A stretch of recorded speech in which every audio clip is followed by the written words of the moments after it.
আমি বিশেষ এটি বাতৰি পাই আজি এই সংবাদমেলটো আপোনালোকৰ ওচৰত আমি আগবঢ়াব বিচাৰিছোঁ। গত 18 মাৰ্চত যেটো কংগ্ৰেছৰ ওপৰত কংগ্ৰেছ কৰ্মীৰ ওপৰত এটি দুৰ্বৃত্ত দলে বগৰী চাপৰিত এটা ঘটনা সংঘটিত হৈছিল।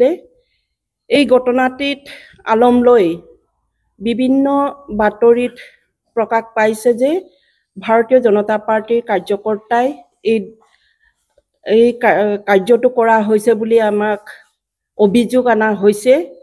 আমি আপোনালোকৰ চেনেলৰ যোগেদি আমি স্পষ্টীকৰণ দিব বিচাৰিছোঁ যে এই কাৰ্যত এই দুষ্ট চক্ৰৰ কাৰ্যত ভাৰতীয় জনতা পাৰ্টিৰ কোনো জড়িত হোৱা নাই। আজিৰ বাতৰিত আমি পাইছোঁ যে ভাৰতীয় জনতা পাৰ্টিয়ে অংকিত হৈ পিনি এই কাৰ্য কৰিবলৈ উদ্যত হৈছে বুলি তেখেতসকল কংগ্ৰেছৰ সভাপতিৰ এটা মন্তব্যত আমি শুনিছোঁ।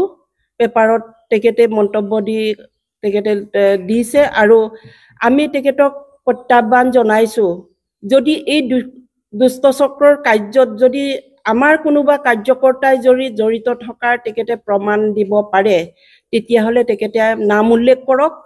যদি নাম উল্লেখ কৰিব নোৱাৰে তেতিয়াহ'লে তেখেতে কিন্তু আমাৰ কাৰ্যকৰ্তাৰ ওচৰত ক্ষমা খুজিব লাগে। কাৰণ আজিলৈকে আমি ভাৰতীয় জনতা পাৰ্টিৰ কেতিয়াও তেনেকুৱা দুষ্কাৰ্য কৰা নাই আৰু নকৰে আৰু ভৱিষ্যতেও কেতিয়াও নকৰে। এই কাৰণে তেখেতক আমি অখিয়াই দিব বিচাৰিছোঁ যে কোনো প্ৰমাণ নোহোৱাকে যাতে আমাৰ ভাৰতীয় জনতা পাৰ্টিৰ কাৰ্যকৰ্তাৰ ওপৰত তেনেকুৱা অভিযোগ আনাৰ কাৰণে তেখেতক আমি গৰিহণা দিছোঁ আৰু তেখেতে নিজৰ ভুল স্বীকাৰ কৰি যাতে আমাৰ কাৰ্যকৰ্তাৰ ওপৰত শুনা অভিযোগটো তেখেতে ভুল ক্ৰমে যাতে প্ৰচাৰ কৰিলে বুলি আমাক স্বীকাৰ কৰি তেখেতে ক্ষমা খুজিব লাগে। ইয়াতে আমি আজিৰ প্ৰতিদিন কাকতত আমি পাইছোঁ যে তেখেতসকলে যেতিয়া অভিযোগ দি ধেমাজি থানাত এটা গোচৰ ৰুজু কৰিছিলে, এই গোচৰৰ ভিত্তিত আৰক্ষীয়ে মনমোহন দলে, ইতেশ পেগু, মেঘনাথ দলে, ভৱেশ মিপুন, এমকান্ত পেগু, নৱজিৎ তাৰক, ভৰত পাটিৰ আদি অনুজ দলে এনেকুৱা ব্যক্তিকেইজনক পুলিচে আৰক্ষীয়ে ধৰি আনিছে। এই ব্যক্তিকেইজন ভাৰতীয় জনতা পাৰ্টিৰ কোনো কাৰ্যকৰ্তাও নহয়, তেখেতসকলে কোনো সদস্যও নহয়।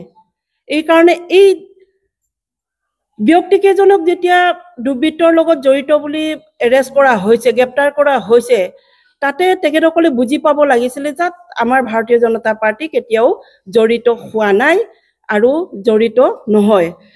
আমি আকৌ পুনৰবাৰ ভাস্কৰ দুৱাৰাক আমি প্ৰত্যাহ্বান জনাইছোঁ, তেখেতে স্পষ্টীকৰণ দিয়ক যাতে ভাৰতীয় জনতা পাৰ্টিৰ যদি কাৰ্যকৰ্তা আছে তাত যদি জড়িত হৈ আছে, এই দুষ্কাৰ্যত যদি জড়িত হৈ আছে তেতিয়াহ'লে আমি এই কাৰ্যকৰ্তাৰ ওপৰত আমি বিহিত ব্যৱস্থা গ্ৰহণ কৰিম আৰু দলৰ পৰা তেখেতক বহিষ্কাৰ কৰা বা আমি শাস্তিমূলক ব্যৱস্থা গ্ৰহণ কৰিম।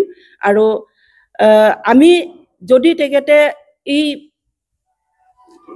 প্ৰত্যাহ্বান যদি গ্ৰহণ কৰিব নোৱাৰে তেতিয়াহ'লে আমিও তেখেতৰ ওপৰত আইনী ব্যৱস্থা গ্ৰহণ কৰিবলৈ আমি বাধ্য হ'ম।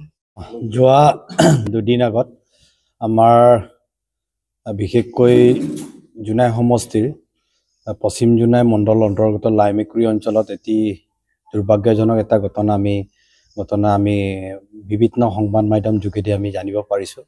আমি বিশেষকৈ ভাৰতীয় জনতা পাৰ্টিৰ হৈ যিকোনো হিংসাক নিন্দা কৰোঁ। ইতিমধ্যে আমাৰ এইখিনি ঘটনাক লৈ ভাৰতীয় জনতা পাৰ্টিৰ জিলাৰ সভানেত্ৰী মহোদয়াই কথাখিনি স্পষ্টকৈ জনাইছে। ইয়াত কোনো এই ঘটনাত আমাৰ ভাৰতীয় জনতা পাৰ্টিৰ কোনো কাৰ্যকৰ্তা জড়িত নহয়, কোনো সদস্য জড়িত নহয়।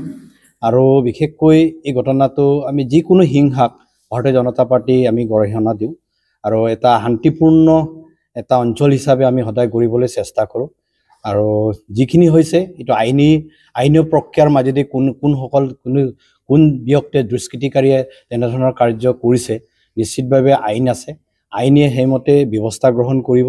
আমি বিশেষকৈ আজিৰ এই সংবাদ মাধ্যম যোগেদি এটা স্পষ্ট কৰিব বিচাৰিছোঁ, ভাৰতীয় জনতা পাৰ্টীয়ে হিংসা কেতিয়াও প্ৰশ্ৰয় নিদিয়ে আৰু আমি এটা শান্তিপূৰ্ণ এটা সুস্থিৰ এটা জনসাধাৰণৰ লগত থকা এটা দল হিচাপে আমি সদায় জনসাধাৰণৰ ওচৰত থাকিব বিচাৰোঁ।